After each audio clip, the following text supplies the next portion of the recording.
frenemy, enemy. All these neck just wanna be a mini me. All these neck just wanna be a mini me. All these neck just wanna be a mini me.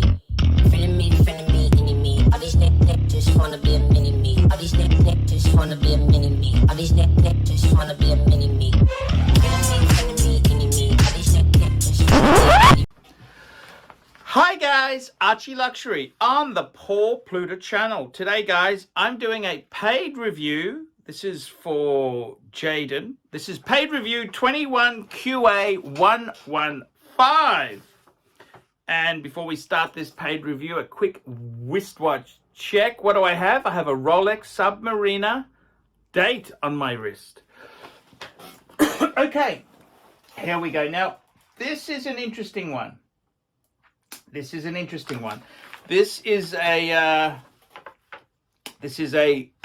link from the New York Times, which was sent to me by Jaden. Thought I would pass this on. Cheers, Pontiff.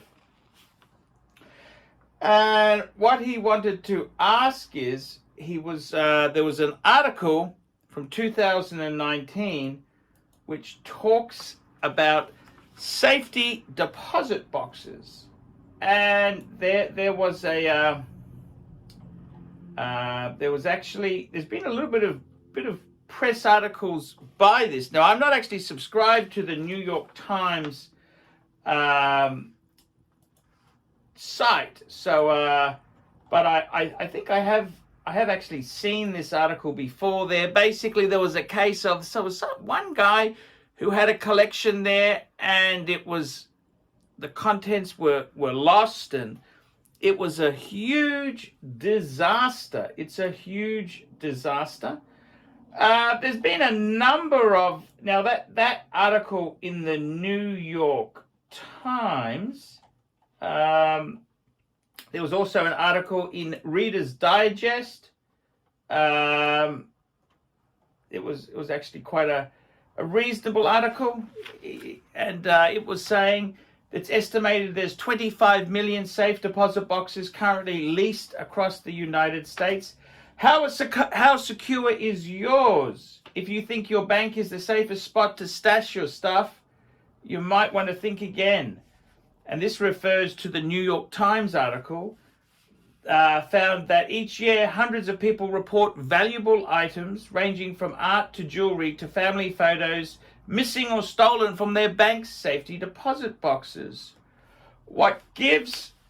It's in a bank after all, stashed, one would think, securely behind locked doors. Unfortunately, there are no absolutely 100% secure options. So it was actually an interesting article here, and it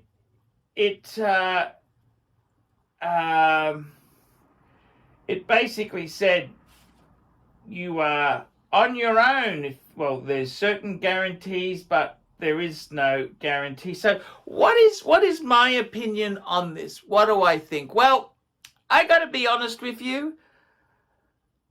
Security is a big dilemma for watch collectors, because if you've got valuable pieces in your home, burglars, the decay of society has really meant that things may not be as secure as you think. Now, I got to tell you, in my opinion there, what choices have you got? You can...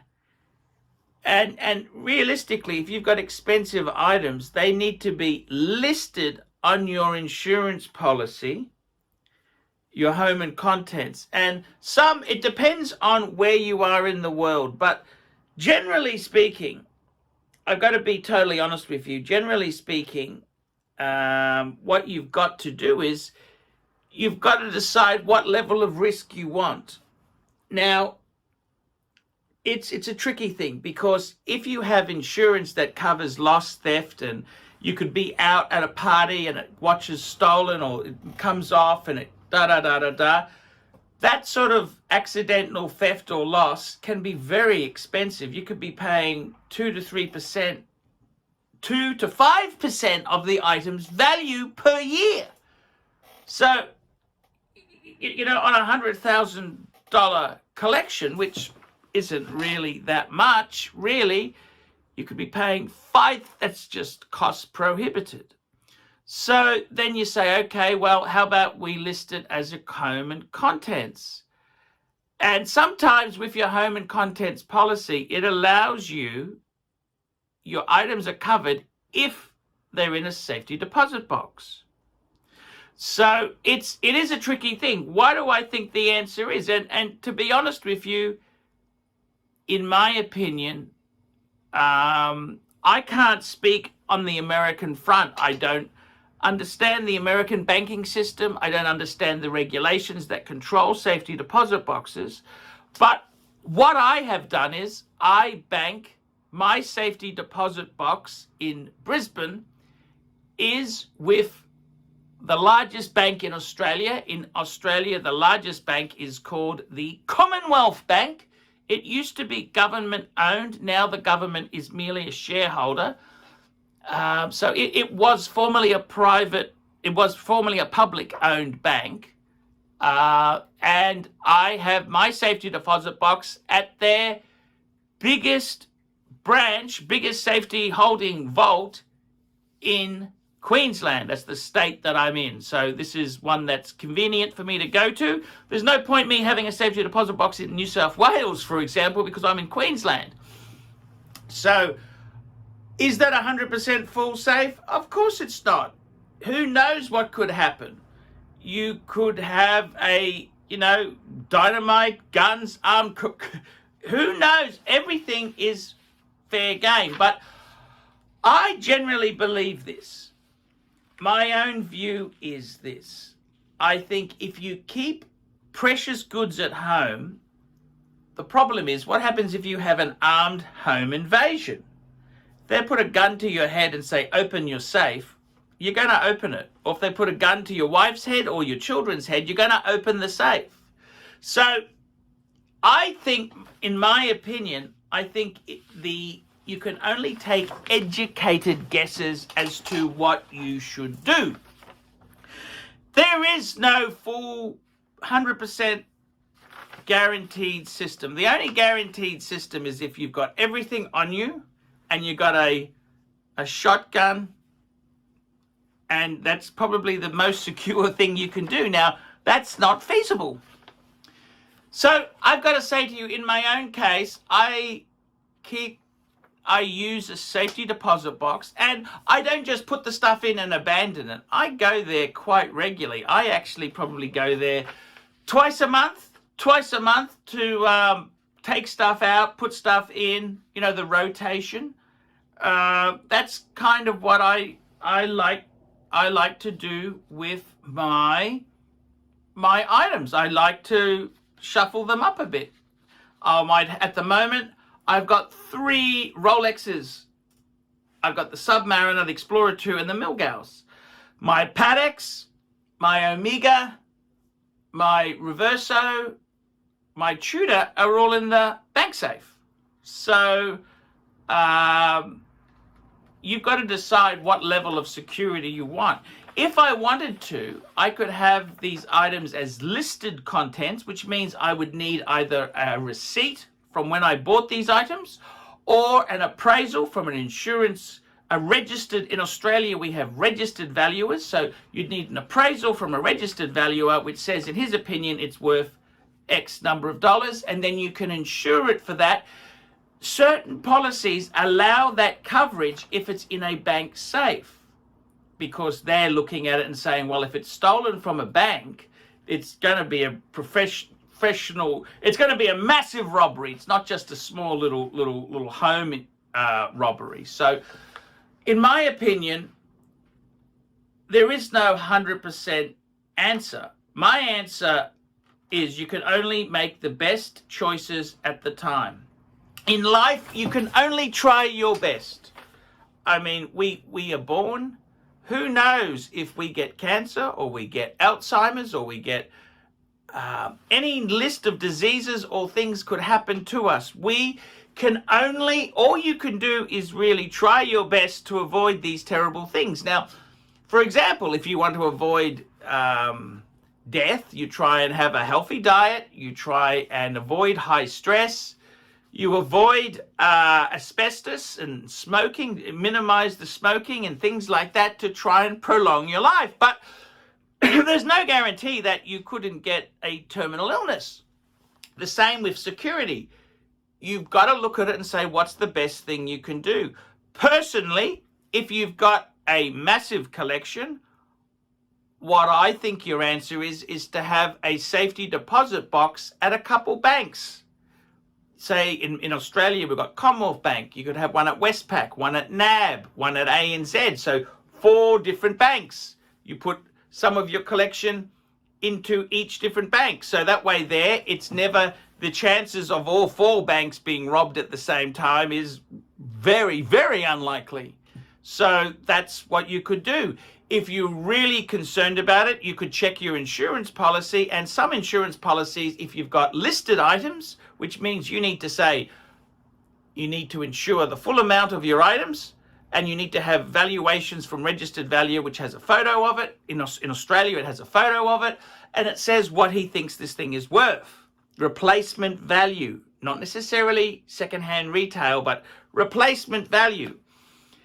And that's probably, if you're a bit of a scaredy cat, instead of getting all fundamental and saying, oh, bank safes aren't safe, this is bad, this is, well, there is no 100% answer. If you have your precious items at home, someone turns up with a gun, you're going to, well, you should give them the products. So that's why I don't like to have a massive collection at home, because you're a threat to a home invasion or a very violent robbery. I personally think you've got a much higher chance of being robbed at home than you have of your safety deposit box being pinched or stolen, etc. So my advice to you would be, you got to look at your own risk level. How risky do you want to take it? What sort of risk profile do you want? If you say, well, look, to be honest with you, I think you just take a few steps to take an educated guess. Well, you could say, well, I'll have minimal watches at home, 1 or 2, and the rest will be in the safety deposit in the bank. And I could even then have insurance, which on your home and contents policy, if it's in a bank safe, they would also, sometimes they can cover that. Have the insurance coverage. That's what you would do. Now, it depends what risk profile you have there. Now, I think, to be honest with you, content stolen from a safety deposit box, I kind of think that might be, I think that there's certainly cases where this has happened, but digging between the lines, this is mainly where things were left in a safety deposit box and weren't touched for years.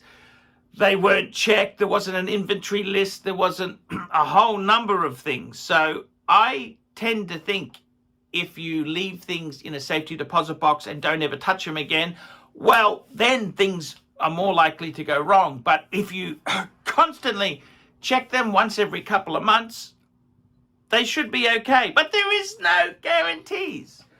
In my case, I bank Commonwealth Bank. It's the largest bank. Its government is also a shareholder. It was government owned. Commonwealth Bank, very unlikely they'd go bankrupt. Very unlikely they would collapse. Very unlikely I would lose the contents of my safety deposit box. So I got to be totally honest with you. You've got to work it out yourself. I think you've got a much higher chance of a home robbery where someone puts a gun to your head and says, open the safe, than a bank stealing your safety deposit contents. Often these banks have security. They need 2 keys. I know at the Commonwealth Bank, they've actually increased security. You now need to show ID. You can only go into the safe room if you are on the list. They also, there's a number of things that they've done there. So I got to be totally honest with you. Yes, I have seen this article where a poor guy lost his contents. Yes, but I think that is really in the minority. I really do think that is in the minority. I think for most most people there, I think you're best to have a safety deposit box and constantly visit it once or twice, every 6 months. Turn up and have a look. That's what I would say your best thing to do is. I think sometimes these are, look, the truth is, what do you do? The world is a flawed place. What do you do? So I got to be honest with you. Am I going to chat? Well, I'm going to be careful. It is alarming when in America, which America's the land of the free, one of the greatest countries on earth. It makes you wonder if something like that could happen in America. It could happen in Australia. Who knows what could happen? The governments could get nationalized and they take the contents. Who knows what could happen? But my own view is I'd rather have the watches in a bank safe than having them at home. I would rather, if you're really concerned, I would increase your insurance coverage to make sure that you've got listed items and see if you can get them to be covered if they're in a bank safe instead of at your home. That's the kind of things I would be doing. Okay, guys, ArchieLuxury signing out. Tell me what you think. Like, subscribe, and tell your friends. Like, subscribe, and tell your friends, and don't be afraid to get a paid review. $50 for a paid review. It helps me stay full-time on YouTube, and I will see you in the next one. $50 paid review. I can't survive on Google Ads. I need your support. And guys, you could also sponsor me on Patreon. Patreon allows you to pay as little as $1 a month to keep me on YouTube. Hi guys, ArchieLuxury. And who do I recommend in America? In America, who do I recommend for quality pre-owned wristwatches? David SW, David SW, David SW. Go to davidsw.com. He is the best, the greatest pre-owned dealer in all of the United States of America. David SW, David SW, David SW. Hey guys, ArchieLuxury. Who do I recommend for watches in Brisbane and Sydney? Vintage Watch Co. That's correct.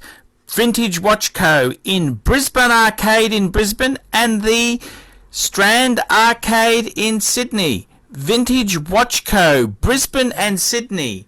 Ronnie, I've known him since the late 90s. Ronnie is a top bloke. Luke is a great guy. Vintage Watch Co. That is who I recommend in Australia. Check out Vintage Watch Co. and the guys' amazing range of watches. They also do service and repairs. Vintage Watch Co. That is where the pontiff goes. You know, some of my Pateks came from Vintage Watch Co. That's right, guys. Vintage Watch Co.